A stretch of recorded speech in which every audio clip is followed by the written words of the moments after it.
I have spent an amazing amount of time with Lynn Smith from Pioneer Bluffs, and she is also just this person of immense wealth and humanity and just love of the Flint Hills. And I did a lot of work there and filmed some on Pioneer Bluffs.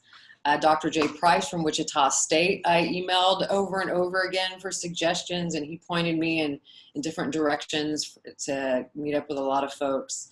Susan Mayo, who I think a lot of you on the call probably know.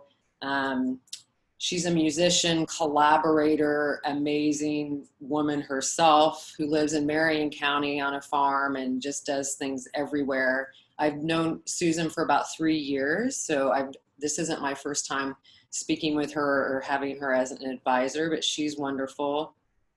On Sunday, my first Sunday, I got to spend 3 hours with Dr. Joyce Thier, who is in one of 2 women, I think, in the Kansas Cowboy Hall of Fame. Her and her wife, Dr. Ann Burney, who also I still have her dissertation about girls performing boys' work or as boys on ranches from 1912, I think, to 1980. That's emotional for me to still think about, that they gave me their time in person, but distanced with masks. You know, the women that are considered 2 of probably in Kansas, of rural women historians. I mean, they are it and have written so many things and have made, anyway, there aren't words for my time with them and for what I learned from them. So if you're kind of getting the idea, done a lot of research, right? I'm not a historian at all. So I reached out. I've worked with about 40 sources, and I started a couple weeks ago. I let myself eat out one time a day during my residency, and always took a book and finished a book. So whichever meal it was, I was going to eat, and I was going to read that book. From Jim Hoy, I read a lot of. Linda Riley. I just made sure I covered my bases, I feel like, for Kansas historians in the time, specifically on women.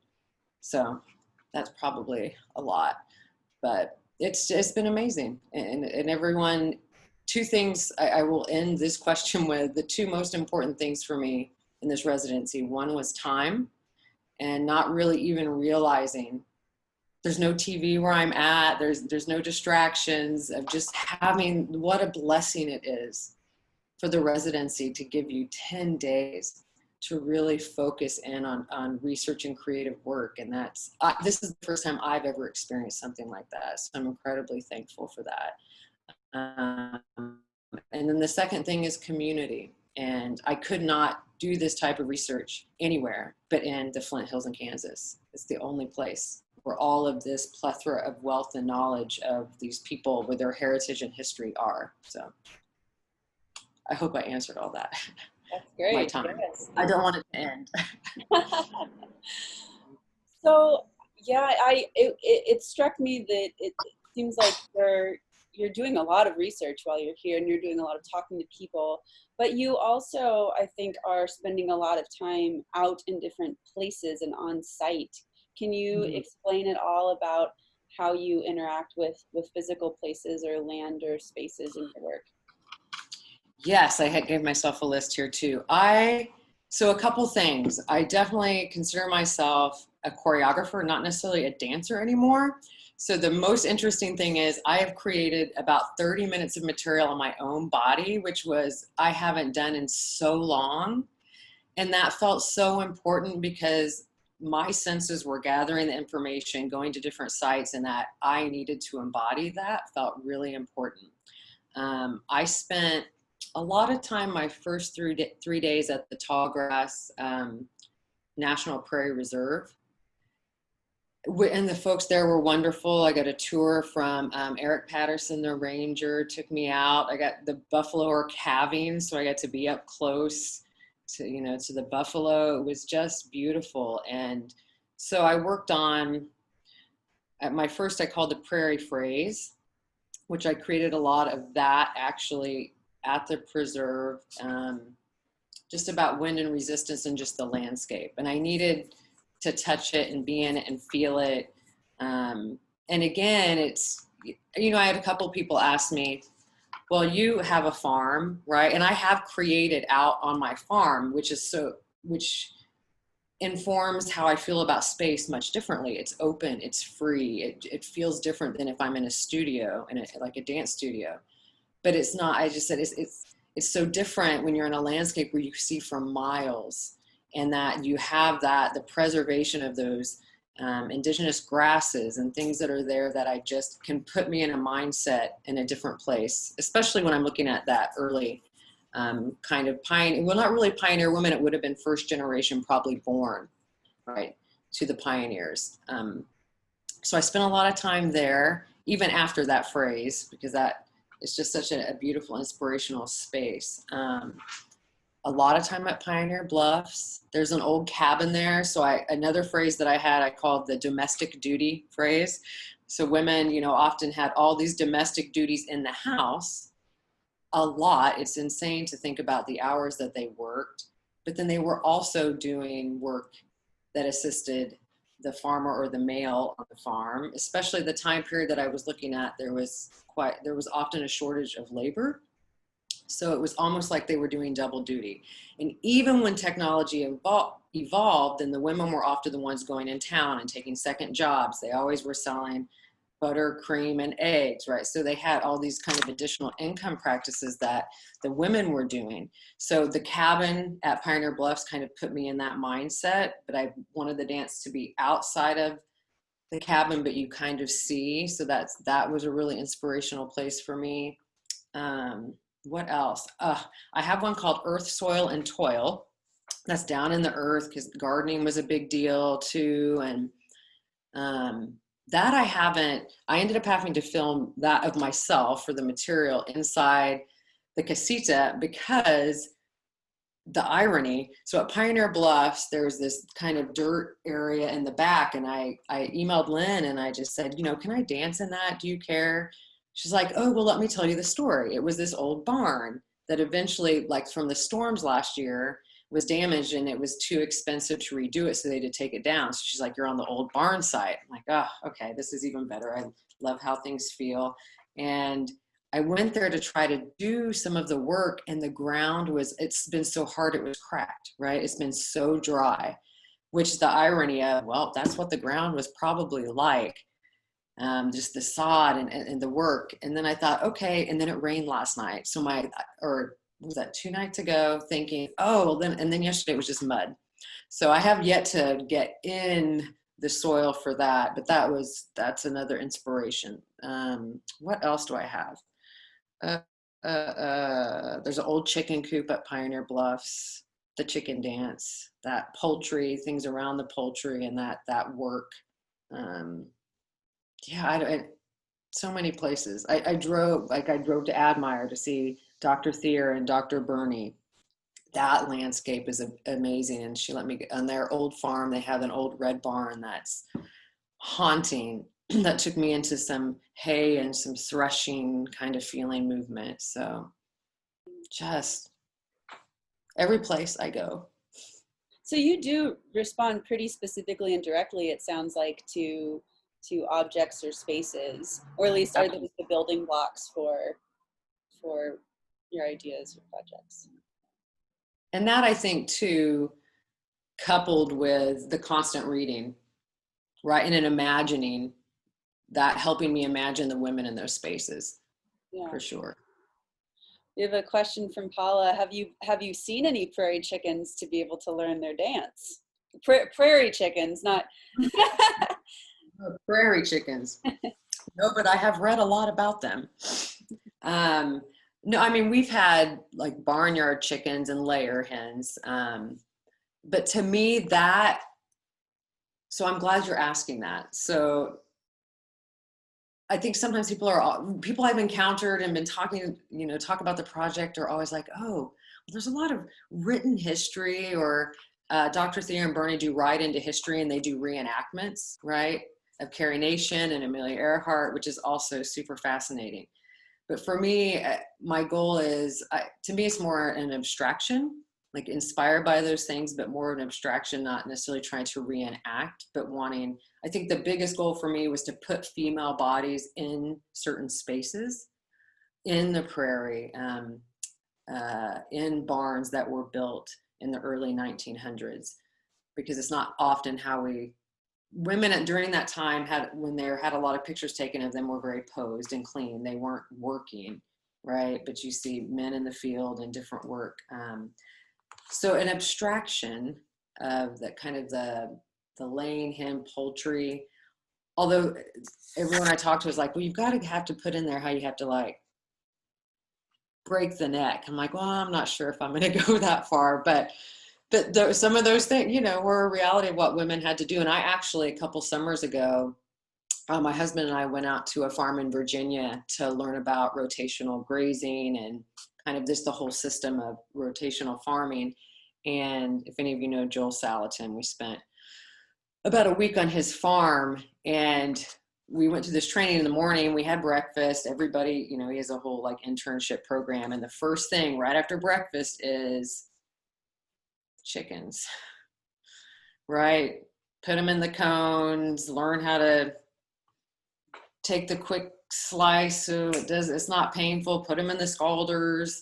That was our first process. So not that I lived during that time, but have seen that process of the chickens too. So that dance has my abstraction of maybe how the chickens felt, but also I think the empowerment of the woman of having this flock or this group of living creatures she's caring for. So I tried to consider those things too. Thank you. Mm-hmm. I want to ask you about you've invited some collaborators up to join you for various parts of your time in Matfield Green. Can you talk a little bit about how you view collaboration in your practice, and if this is an appropriate avenue to perhaps share some images or video of what you've been working on? That would be cool too. For sure. So kind of as I said earlier, to me, I'd rather have dancers, and I like to create as I go with their bodies, right? And that exchange, because ultimately they're bringing themselves to it too, and their life experience and how they're interpreting these things. So for me to first have to create it on myself, like I said, I think especially when I'm doing something historically based, and that's not always the case if I'm creating a dance work, but because it was so informed by the history and the heritage of the area, it felt important that I put it in my body first. And boy, I hadn't been that sore in a long time. So initially when I applied, it was with a filmmaker, Dr. Brett Jones, director of filmmaking at Wichita State University, and a couple of dancers. And then it was like, well, it almost was just going to be too much of an expense. And I'm like, okay, well, I'll focus on the research, creating all this material. So this will eventually be a dance film, which that process will begin in August. So I did have two dancers come up that I had been sending some video to, and they're only working with 2 of about 10 phrases that I've created. But it was, let me get it on their bodies, let me see it in some different areas, just so I can start getting ideas for choices of where to film. So Dr. Brett Jones will be working with me. I will be collaborating with him because I'm not a historian, I'm not a filmmaker. I'll share a little bit with you here in a second. And these are really, to give you an idea, so they're phrases that I built. The 2 that you will see, there is a dancer, both are from the Wichita area, Sarah Frankenberg, is the redhead dancer, and that's mostly built on the household duty aspect. And then the other dancer is a recent graduate from Wichita State, Abby Tyson. Hers was more kind of in the prairie, part of the prairie phrase, and being just in the physical environment. So I would love to share that. So they're just working sketches that I'll pull material from. And it was funny because as soon as we were rehearsing, this was yesterday at Pioneer Bluffs, like, well, add that or change that. I'm like, no, I can't do that to them. I only have them for like 3 hours. But right away, I wanted then, after I had put it or, let them interpret it, and wanted to give them choices to make too, based on how they were feeling in the movement. So yes, let's cross your fingers that this screen share will work. Yeah, thank you. as you pull that up, I'll give you a minute here to, you can go ahead and screen share if you're ready. I just wanted to say that I think it's fascinating how artists with different media use the residency time, but oftentimes the residency is sort of like field research and note taking of different, but that looks very different for different artists and using different media. But it's cool to hear that. I mean, these are basically, I would think, sort of sketches or field studies that you're doing for later on. It says that it's disabled for me to screen share. Interesting. Okay. Host. Let me have to make her the host. I yeah, right. Yeah. Well, or change a setting to let users share. Sorry about that. If you talk amongst yourselves for just one more minute, I'll get that changed. Talk amongst yourselves. That's why I tell my students, talk amongst yourselves. Yes.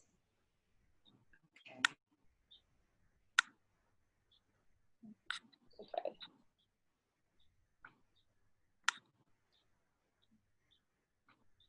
You, Derek? If you are, I can't hear you. Okay.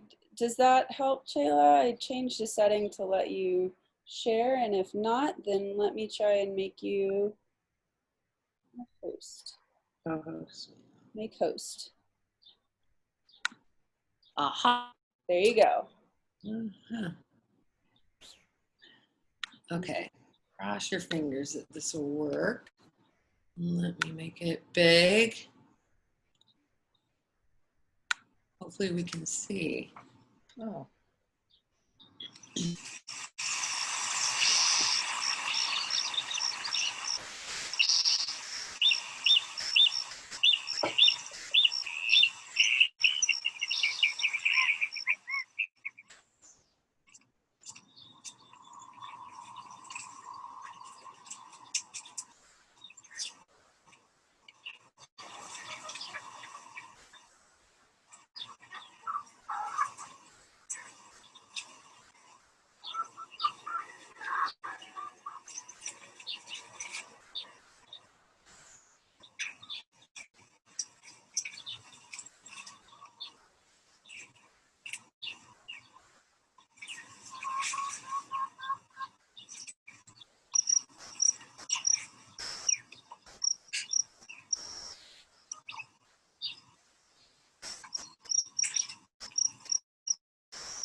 train. Of course, they weren't in authentic clothing. Yeah. I do want the costume to kind of be authentic, and then, so just as an idea, so like prairie phrase, like Abby with the long brown hair, what I'm imagining is, I do know that one of our cameras will be a drone camera, and I hope up to like 10 to 12 dancers, and just seeing the mass of women in the prairie. So we were just playing with putting them out in nature, and they weren't, you know, shoes, boots, to get used to it. Fascinating. Thank you for sharing some of that. That's great. Thanks for allowing me to. Yeah. We had a question in the chat box a little bit ago, following up on some of the questions of history and research, and if you've learned about any historical dances or movements that humans did. Humans did. No, but again, like I said, I'm kind of, my focus so far has been on abstracting kind of that emotion, the repetitivity of the movement, like the household work and like the heaviness of the repetitive. And I get up and I dust myself off and I do it again, like that kind of repetition. Although I will say that I do, after the end of this week, feel like I do want to look at kind of some of the barn dances. I do have an interest in that for kind of some of the, then imagining the larger group kind of sections. Yeah, I'm not, I shouldn't say that I know some people, but haven't learned any myself. So they still probably be a little abstracted. Like I said, I'm trying to kind of capture the kind of the emotion, the physicality of it versus the dance. But I definitely at the end of this week, I'm interested in learning some more about some of the early barn style dances for sure. Mm-hmm. And someone else had a follow-up question that what's your vision for the future of this project? And you mentioned the film. How do you see that coming together, and what's your thinking on that? You have lots of sometimes I get to like calm myself. So the film, I'm seeing, the dancers asked me too, how long, I don't know. I would say a lot of dance films are average like 3 to 12 minutes, like not necessarily super long, but I envision this as a dance docudrama, which I haven't seen a lot of. I'm sure they exist. So there will be voiced over with historical context. There will be a historical part of the film, and some people's specific stories, and I'm still collecting and deciding about those. What I would love, what do I imagine for it? I imagine it to be a film. And like I said, kind of with a historical context, I think somebody did ask, there will be a commission score for the film. Also, I love the natural sounds being in there. Of course, not me and my little iPhone camera, making hearing the wind and such, professional equipment. And that will happen in collaboration with Shocker Studios too. And my dream, I guess, for it, all my dreams kind of start to layer and become other things. But I could foresee getting some type of funding or grant or support to take film into rural communities in Kansas, and not just, hey, we're going to come watch this film. I would love to say it was going to be, I'll say Leon, Kansas. That's near me. It's a farming community, very small farming community. So I would love to first, this is why it's hard for me. I want to tie the research, and for the students I work with, I think that's important to go in and collect the stories of that specific community and their heritage, have that exchange, and then create a new dance, not that's on the film, but a shorter dance that can be down at somebody's farm. Somebody from Leon says, yes, I'll host your event. We'll have it at our farm. So we have the history of the people in the community. We create a dance with a score of their histories that happens in their pasture. Then we sit down and we eat and we have time together, Midwestern folks, so they don't feel like I'm the dancer out here and I'm the audience. That line I don't love. And so then we sit down and we have a meal together and we talk about their histories, and they interpret what they saw in the dance or give their feedback. And then maybe we watch the film with dessert, at the end. So I see it hopefully as something that doesn't just, yes, I'll submit it to film festivals and those types of things with culture, sociology, dance. I think it'll encompass a lot of things, but would love to, I love when it integrates people's stories, like particular community of people's stories. So as a means to do that, I think that's the dream. Lovely, thank you. That's exciting. So definitely keep us in the loop on as things develop here. We want to support you however we can. Exciting. In a couple minutes here, I would like to just open it up to questions from the audience if people want to unmute and chime in. But one more question for you that I want to get to. You mentioned to me a really interesting piece of your own personal history that you noticed and learned about from staying in the casita. Would you mind sharing that with the group? So this is, I always feel like I try to stay open to the universe. And so it was like my third day here, I had dinner. The McBrides have Mattville Station, and I know Julia from Kansas Leadership Center, and I've done some work with them. And so I'm in the north, or the casita, and I'm like, oh, I knew they'd restored these railroad quarters, right? So I'm not thinking a lot about it. And there's a picture on the wall, and it has the list of all the names of people that originally lived, workers. I'm like, oh, they're all Mexican. I'm Mexican. Wow. Oh yeah, this is where they put the Mexicans that worked on the railroads, right? And then I noticed that in 2 of the rooms are the Garcias, and then it says, then they went to Augusta. I'm like, they're like one of 3 Hispanic families in the town. So I grew up, I haven't contacted them yet, but I was like, oh wow. And then when I was telling Julia about it, and cause I joked with her, I said, oh, you have a Mexican living in the Mexican housing up on your hill. We laughed about it, but I just said, another project I want to do, and this came up, my adoptive father, that's a whole nother story, but who is Mexican, lives in Augusta, and he's getting older and has been giving me pictures and sharing more of his history.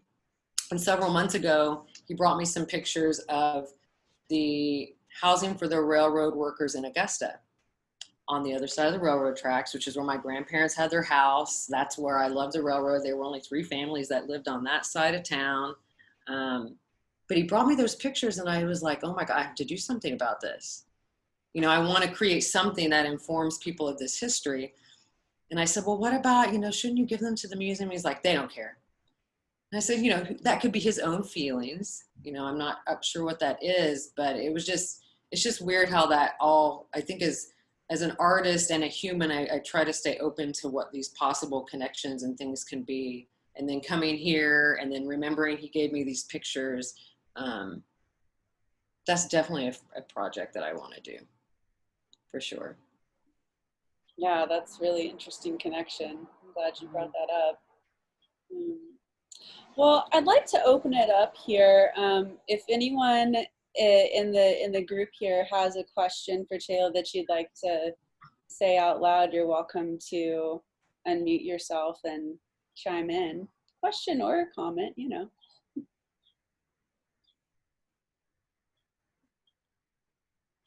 Hi.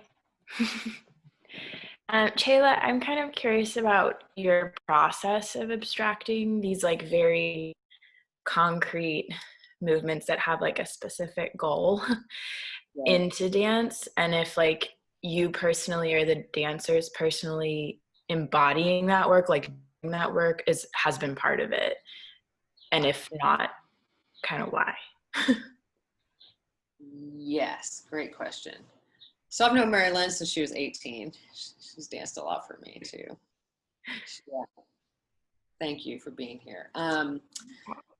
Yeah, so this was hard for me at first. Sometimes I think when you're someone who loves to do kind of traditional research and then put that into some kind of artistic practice or performance or work, that's where it comes back to staying open. So I read a lot. About 2 weeks ago, I had an 8-page bibliography of sources. You should see I have a crate of books. I was like, okay, that's too much. It's too much. I'm never going to get through that. And then let me dance about it and try to embody those feelings. About 4. And then I let myself read, and I really tried to stay true to how I thought those physical repetitious, just that idea would feel. So like using choreography. So in composition and dance, for those of you who are not familiar, very similar to music, right? There's space, time, and energy. So if you're doing something fast and bound, it gives a certain emotion to an audience versus slow and the same emotion, right? So I'm trying to also use those choreographic tools to represent certain emotions or certain feelings as I'm interpreting what I'm reading. And in spinning, that's why being in the landscape was really important to me a lot, and the actual physical touch. I tried not to overanalyze it too much. So I would read, I was taking notes of, like, okay, these were the things through everything that kept coming back. The types of household practices or work that what a typical day would look like for a woman at that time. So it's just the organization, and then it becomes the push, and then I pull, and then I brush myself off, and then it's the next task. I don't think any of the gestures, and I do a lot of gestures, I feel like, in choreography. I try to like become it and be intuitive to what I feel like my intellect and my senses, like my eye, sight, and smell, have been fed with by going out into the landscape. However, like with the embodiment, that's tricky. That's where I kept feeling like it has to be abstracted, informed abstraction, because otherwise it becomes imitation, and that didn't feel right to me. And then with the dancers, and I haven't got to work with them that much, but I want to bring something up that I had a discussion with yesterday. I'm glad you asked about it. So I think the head ranger is Heather Brown. Does that sound right for those of you that know her? This comes back to community. So I went and I had my tour with Ranger Eric Patterson's like, okay, you got to talk to Heather. That's who you talk to. She'll tell you where you can film, where you can be. So I'm like, okay.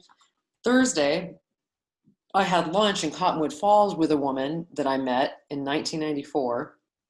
I taught dance team camps from 1994 to 2010 at Emporia State. So I've been coming out to this area too, teaching dance in the summers for a very, very long part of my life. And she was the pom coach from Cottonwood Falls. And we're very similar personalities. If anyone knows Jamie Pittman on the call. And so we sat down and, I'm telling her, she's asking me about my project. I haven't seen her forever. It was wonderful. Had lunch together. And she's like, well, my really good friend, Heather Brown, like, this is how it works. I'm like, oh, yeah, I have to talk to her. And then she starts telling me, well, she reenacts everything, how they have to make soap, how they did laundry, right, in these pioneer times. So what you're asking me, Mary Lynn, I hope is something that gets to happen. Like what I am hoping that we will get to. I'm like, I've got to find some money to bring her in, and all the dancers in the project need to go through these processes with her. I'll say that, like, as a dancer, thinking about the idea of doing an embodied, of like living in a certain way, organizing your daily life, and then re-entering into this dance practice that I've had since I was a kid, but with like the new physical knowledge of work, that I was like, oh, that sounds really, if you need a dancer, teasing, but that sounds super interesting. So yeah, well, thank you for that. It was my conversation, well, first with Jamie Pittman, and finding out, oh my gosh, Heather Brown does all these other things, knows all these other things, and then just getting really excited.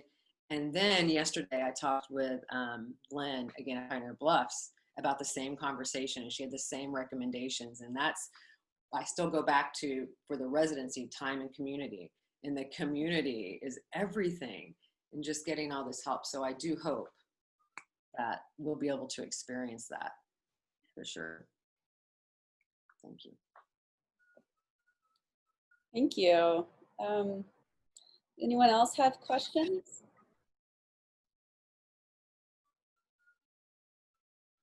There were a couple of other questions in the chat box that I didn't say out loud. Sally Holiday, you might chime in if you feel comfortable, Sally, because I'm not quite sure what you mean by that. But if you're willing to chime in and kind of elaborate on that question, I don't mean to ignore it.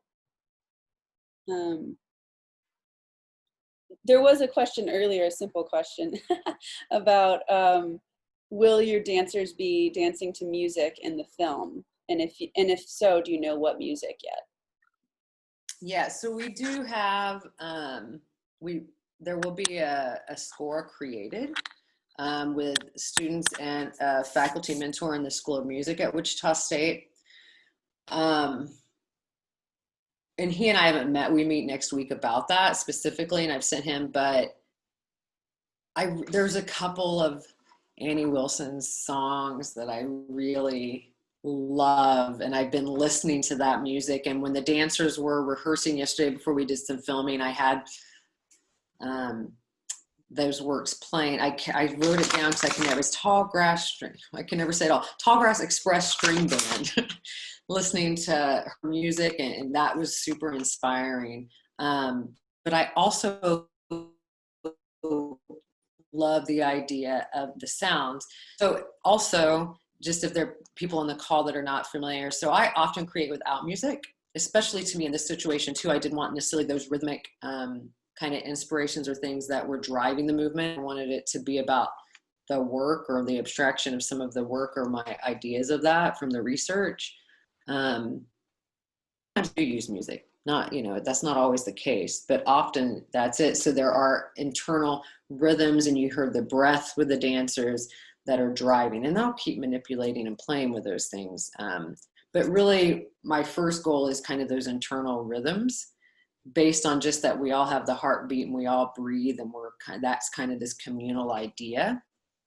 But no, there will be music, but we don't know what that is yet for sure. And I want the score to be representative. I feel like there are a few things that, I'm not reenacting, or I'm not doing, not necessarily specific time. It is about a specific time period. I want the costumes, they won't be completely authentic, but of the time period, the longer skirts. So I do envision that. Different boots than what Sarah had on, but I also imagine quite a bit of stuff barefoot. One section that I wasn't able to do here, the only thing I wasn't able to create here that I feel like will have to be site specific, is a dance about water, right? So these women were hauling water, often half a mile to a mile for the laundry process was this huge part of their work. Laundry, cleaning, what else do I have? The troughs. So I'm imagining that I'm definitely going to have a section in a creek and a pond, which I couldn't physically do here. So that'll be barefoot, and we'll have to make sure dancers are okay in water, whoever gets to do that part. So yeah, sorry, it's about music. I try to stay open about it and not get stressed, and then it'll all come together. Very good. Any final questions?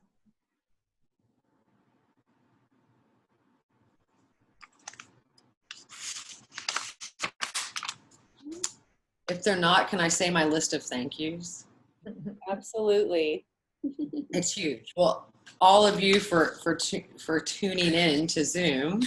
And then the film will be, I think we don't have a date, correct? But sometime in the spring, there will be a showing of all the residents' work, hopefully. Yes, we normally do kind of a gathering in the fall at the end of the program of each year, where all the artists come back and give talks and participate in a group exhibition. That is being postponed this year to spring 2021.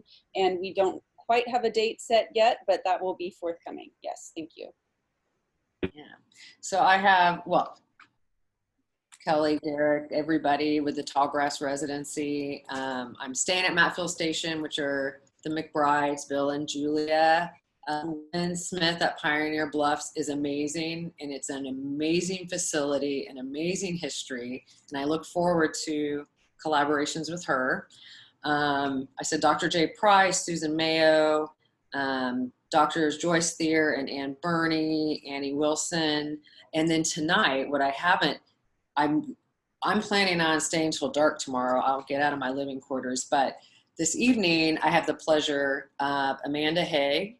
Her heritage and her family is the Sobel family ranch, which is even older than Pioneer Bluff. So I get to go there this late afternoon, and I am overjoyed. So I know that that's going to give me a whole different kind of inspiration coming there. So she's been in touch with me the whole time and has just really been supportive also. So the Sawble Family Ranch this evening, I want to say thank you to that. So, and then on this call are two women too that I should thank. The director of School of Performing Arts, Linda Starkey, who is always supportive, always a champion of the work, and really realizes that everything too that we're doing is also, I have a lot of students involved and how important that is, that kind of working for their future. And the school, I just say, helps everybody, but she's Linda's assistant, but every single faculty. I see Stacy Salter's little heart down there at the bottom, so she's listening. And so special thanks to those two ladies. And the whole Flint Hills community. It's just amazing. Awesome. Well, thank you so much. Thank you to everyone for joining in today. We will be having more artist talks like this throughout the summer. Cheyla's residency is wrapping up, and we're so glad that she was able to spend time in Matfield Station. Our next artist coming in is Will Metcalf. He'll be coming in July 6th through 15th, I believe. So we'll have a program with him in mid-July. So we'll get information out about that soon. Anything else before we wrap up here? Okay, well, thank you all for joining us, and I hope you have a fantastic weekend. Thank you. 5 years in.